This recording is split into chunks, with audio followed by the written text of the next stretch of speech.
And hopefully, with some FMEA, our system can avoid disaster. FMEA. Capital F, capital M, capital E, capital A. FMEA.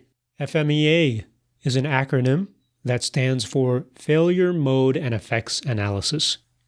What is it? Well, it's pretty much what it sounds like. Engineers will do FMEA to analyze how a certain product or system might fail, the mode in which it might fail, and what are some of the effects if it fails? What could happen? If this O-ring becomes so brittle that it shatters in space, what would happen? Would it burn up the entire system? Would all the fuel get ejected? Or would it be okay? Would it be something that the mechanics would have to look at once the rocket gets back to Earth? That's an example of the type of thinking you might have to do in FMEA. And it could be qualitative, this whole process of analyzing and mitigating your risks and everything, but it also could be quantitative. I was actually just talking to a chemistry person the other day who talked about the risk equation, where you think about the severity of something going wrong, like if a car tire were to blow out in the middle of the highway, okay, first of all, how severe would that be? You could maybe apply some number to that problem. And then how likely is it to happen? And you can apply some number to that probability as well. And if you multiply the probability times the severity, you get some kind of score. And so you can make the analysis of failure modes a little bit quantitative and rank the failure modes, like how big of a deal is the tire blowing out on the highway versus how big of a deal is the car getting hit by lightning during a thunderstorm.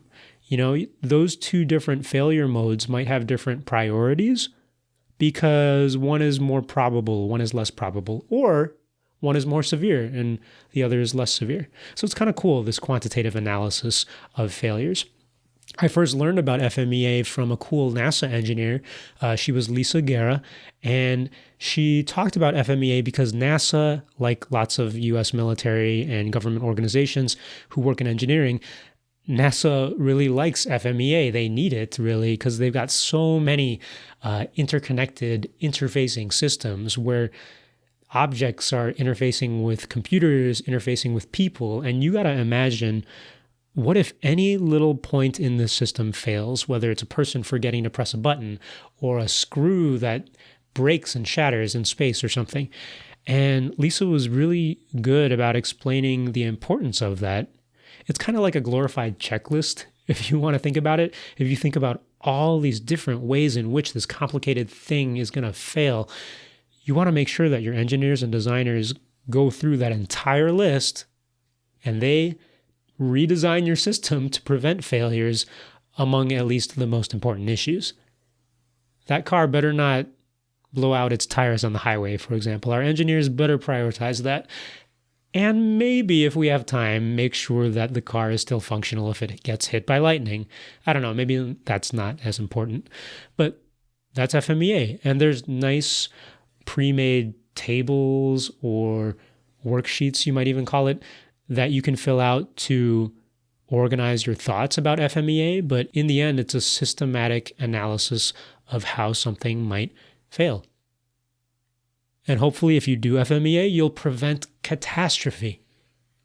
You know, I think these days, when engineers and non-engineers are designing products and systems, we should think about doing an analysis of the different failure modes, and maybe if our imagination is comprehensive, maybe we can prevent a little bit of disaster. FMEA is our engineering acronym of the day. Hey, this is your host, Pius, saying thanks once again for listening to the Engineering Word of the Day podcast. I hope you think it's a success and not a failure. Review the podcast, review the show, and find out more about my other podcast, the K-12 Engineering Education Podcast. You can do that at the website k12engineering.net. Thanks.